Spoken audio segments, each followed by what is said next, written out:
Hello बंधुगण आपण समस्त को स्वागत जनाऊँ मो चैनल गायत्री जेना एजुकेशन को।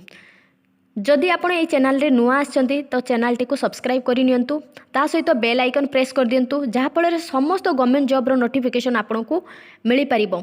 आउ एइथरे आज आमे नुआ वीडियो जोटा अछि ओडिशा सिविल सर्विसेज एग्जामिनेशन जो वैकेंसी आछि ता विषय डिटेल्स इनफॉरमेशन मु आपण को शेयर करिवि। वीडियोटी स्टार्टिंग रु लास्ट पर्यंत देखंतु।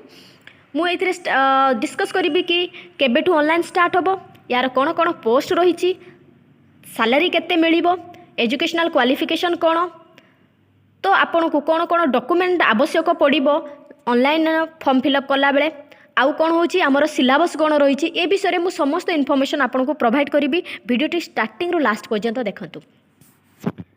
तो आप देखि पारुथिबे जेमिति आपण एइथरे देखुचंती जे ओडिशा सिविल सर्विसेज एग्जामिनेशन एटा 2022।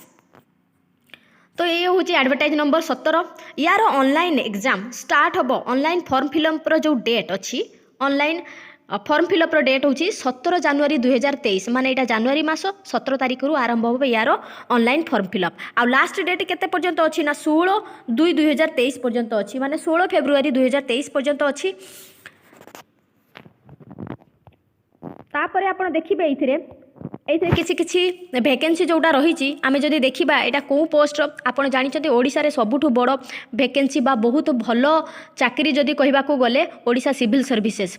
ओडिशा सिविल सर्विसेज रे ग्रुप ए वैकेंसी थाए आउ किछि ग्रुप बी थाए। तो ग्रुप ए रे कहबाकू गले जोटा ओएस समस्तंकर स्वप्न थाए। तो आप देखिए एइथरे पोस्ट कौन कौन अच्छी ता विषय आम डिस्कस करनबा। पोस्ट रे आपण देखंतु ओडिशा ओएस रही ग्रुप ए रे जोड़ा कि तार एंट्री लेवल होची बेसिक पे होची 56,100 आउ लेवल 12 माने लेवल 12 बहुत बढ़िया। तापरे ग्रुप बी होची Odisha cooperative service, Odisha labour services, Odisha revenue service, Odisha transport service, Odisha taxation and account service. तो ये सब रही ग्रुप बी रे। ग्रुप ए रे रही Odisha administrative service junior branch रो। तो ये रहा आपणकर पोस्ट विषय रे। तापर जदि आमे देखिबा एइथिरे आपण फॉर्म फिलअप कौन करिवे, केमिति फॉर्म फिलअप करिवे। फॉर्म फिलअप रो डेट तो मु आपन को कहिदेली। फॉर्म फिलअप करिया को हेले आपन को जिबाकू पड़िबो www. आपन को जिबाकू पड़िबो कोठी की ना www.opsc.gov.in एइथरे आपन को जिबाकू पड़िबो। सेठी आपनकर 17 जनवरी 2023 रु फॉर्म फिलअप आरंभ होबो।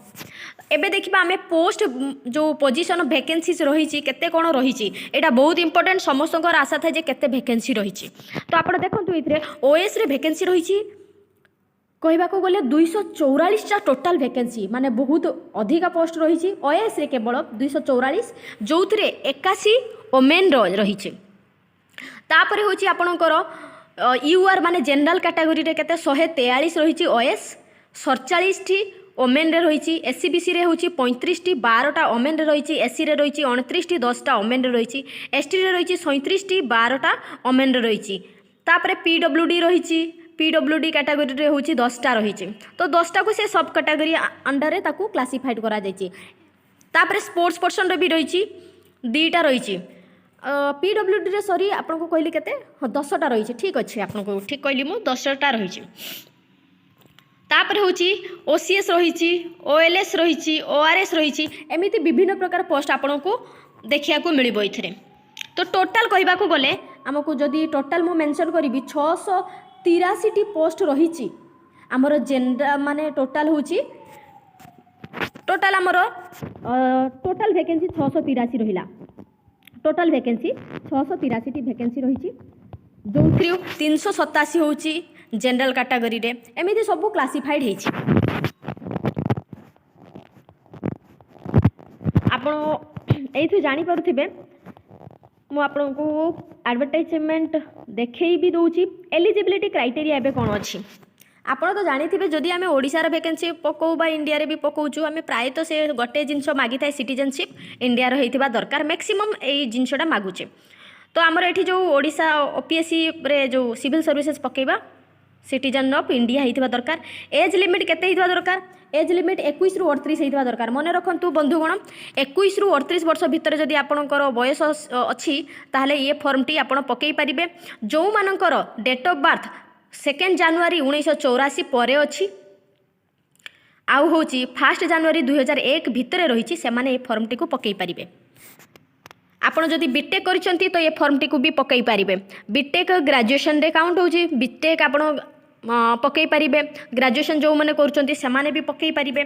तो ये फॉर्म टी को आपण जमा भी हाथ छड़ा करंतु नाही। तापरे या सहित एज रिलैक्सेशन भी रही। एज रिलैक्सेशन रही आपणकर सेव एज प्रोविडेंट एटा एज रिलैक्सेशन रही सेमिति। तापरे आमे देखिबा एजुकेशनल क्वालिफिकेशन कौन अच्छी इम्पोर्टेंट जिनस जोटा कि मु कहली जदि आपण बैचलर डिग्री करिथिबे बैचलर डिग्री आपण जदि करिथिबे तो ताहले ये फॉर्म टी को आपण पकई पारिबे माने आपणकर ग्रेजुएशन हेइथिबा दरकार। अदर एलिजिबिलिटी कंडीशन रे कोन रहिछि आपण ओडिया कहि पारुथिबे एटा बहुत इम्पोर्टेंट आपण को पई एटा भी गोल्डन अपॉर्चुनिटी। ओडिसा रे जो वैकेंसी बाहरुछि अलगा राज्य रे पिला पकई पारंती नाही किंतु किछि जगह रे ओडिसा रे पिला बाहर राज्य रे फॉर्म पकई पारंती काहे कि ना सेठी सेमिति किछि इनफॉरमेशन मागु न थाए जोटा आम ओडिसा रे मागुची। जेमिति आमे ओडिसा रे एई फॉर्म रे जो कोनोसी फॉर्म जदि बाहर सेथिरे मागी थाए ओडिया आपण लिखि पारुथिबे कहि पारुथिबे तापरे पढ़ी भी पारुथिबे लिखि पारुथिबे पढ़ी पारुथिबे कहि पारुथिबे ता सहित ओडिया पास सर्टिफिकेट प्राय तो मागे। तो एइथरे भी ओडिया पास सर्टिफिकेट आपन को दरकार। 10th आपण पास करिथिबे तार सर्टिफिकेट मार्कशीट दरकार अछि। जदि आपण पाखे ओडिया पास सर्टिफिकेट नाही ताहले आपण 7th रे आपणकर ओडिया थिला बोली तार गोटे प्रूफ दरकार पड़े। तो आपण सेतिरे कोन करि परिबे आपण एमई स्कूल को जाई पारंती। एमई स्कूल विजिट करिकि जो हेडमास्टर अछंती तांको रिक्वेस्ट करिवे जे आपण को ओडिया पास सर्टिफिकेट दबा पाई। जदि आपण आगुरु नै कि रखिचंती तो सेइथरे ही हबो आउ गोटे अप्लाई करिवार कोनोसी आवश्यकता नाही। तो ये रहिला आपण पाखे ताहले आपण फॉर्म ऑनलाइन फॉर्म फिलअप कला बेले ताहले आपण पाखे मैट्रिक +2 ग्रेजुएशन तापर रहिला ओडिया पास सर्टिफिकेट आधार कार्ड फोटो सिग्नेचर ये समस्त valid email ID contact number ये समस्त डाटा नहीं कि आपण बसंतु। तो ये रहिला आपणकर टोटाल। तापर होची हमर एबे आसीबा बहुत इंपोर्टेंट खाली फॉर्म तो भरी देले हबो नाही। फॉर्म भरला परे हमर प्लान थाए कि केमिति आमे ताकू क्वालिफाई करिवु। तो क्वालिफाई करिया पूर्वरु हमर plan and conduct of examination एइथरे देखंतु आपण बंधुगण प्रिलिमिनरी एग्जामिनेशन थाए जोटा कि ऑब्जेक्टिव टाइप रे हुए। तापर मेन एग्जामिनेशन थाए। मेन एग्जामिनेशन जोठरे होई थाए कोन ना आपण को ब्रीफली लेखिबा को पड़े माने भलो भाबरे आपण को लेखिया को रिटन पड़े सब्जेक्टिव थाए माने जेमिति आपण मैट्रिक रे आपण परीक्षा दउथले सेमिति टाइप रे। तापर रहिछि तार इंटरव्यू रहिछि प्रिलिमिनरी एग्जामिनेशन जोटा हबो आपण बंधुगण देखि पारुथिबे। प्रिलिमिनरी एग्जामिनेशन जोटा रहुछि आपणकर general studies paper 1 200 mark general studies paper 2 200 mark रहुछि। तो ये होछि दीटा पेपर रे आपणकर प्रिलिमिनरी एग्जामिनेशन हबो आ एटा होछि ऑब्जेक्टिव टाइप हबो माने मल्टीपल चॉइस क्वेश्चन आंसर हबो। तापरे आपण मने रखिबे नेगेटिव मार्किंग अछि जदि आपण भूल आंसर करूचंती तो नेगेटिव मार्किंग जोड़ा रही आपणकर केते रही ना 0.33 मार्क्स रही। गोटे क्वेश्चन भूल कले 1/3 नेगेटिव मार्किंग रही जोटा ठीक होइथिबो सेइथिरु आपणकर काटी जिवो।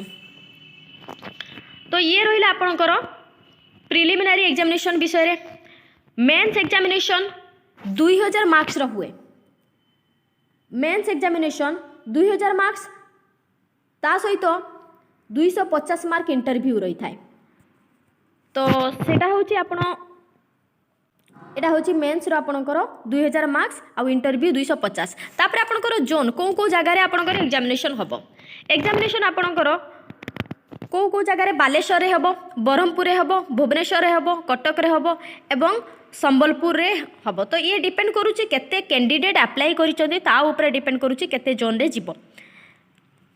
आपण जते बेले फॉर्म फिलअप करूथिबे सेते बेले जोन देबे आपणकर सुटेबल जोन को आगो देबे तापरे धीरे धीरे आपन को जोटा ठीक लगुच सेटा आपन देबे। आपन वांस जदि फॉर्म फिलअप समय रे जोन देई देइचंती तापर आउ थरे ताको चेंज करबा आपन को असुविधा हे जिवो। तो request for change of zone will not be entertained एठी लेखा जाइछि। तापर नंबर ऑफ अटेम्प्ट माने आपन सिविल सर्विसेज आगरु जदि देइचंती तो केते थरो अटेम्प्ट रे आपन याकू देई परिबे। तो आपन जदि every candidate appearing at the civil services examination who is otherwise eligible shall be permitted 6 attempt at the examination. ताले आपन जदि जनरल कैटेगरी प्राइत अछंती ताले 6 थरो अटेम्प्ट करि परिबे। आ एससी एसटी पाई कि कोनोसी प्रकार लिमिट सेमिति नाही, से माने अनलिमिटेड देई परिबे। बाकी रहिला होची एससी बीसी कैटेगरी जो माने रहिचंती से माने 9 थरो फॉर्म फिलअप करि परिबे। तो ये रहिला आपनकर कि केते थरो आपण अटेम्प्ट देई परिबे। तो एबे जानि पारले आपण online exam online form fill up केबे हबो, तापरे होची केते पोस्ट रहिची, तापरे होची पोस्ट सहित को पोस्ट सहित केते तार वैकेंसी रहिची से विषय रे आपण जानिले। तापरे होची आपणकर एग्जामिनेशन सेंटर कोन हैला, कोठी पडिबो आपण माने केमिति एग्जाम को जगह रे एग्जाम हबो। तापरे पैटर्न आपण जानि पारले पीटी हुए, मेंस हुए, तार इंटरव्यू हुए। तापरे तो लास्ट रे आपणकर डॉक्यूमेंट वेरिफिकेशन प्राइतो हुए। तो ये थिला आपणकर। तापर मु आपनको कहिदेली ऑनलाइन फॉर्म फिलअप समय को डाटा आपनको दरकार हबो। जदि आपण रिजर्वेशन कैटेगरी रे अछंती तो रिजर्वेशन सर्टिफिकेट भी नहीं कि जिबे आपनको सेटा आवश्यक पड़िबो कि अपलोड करिया पई कि।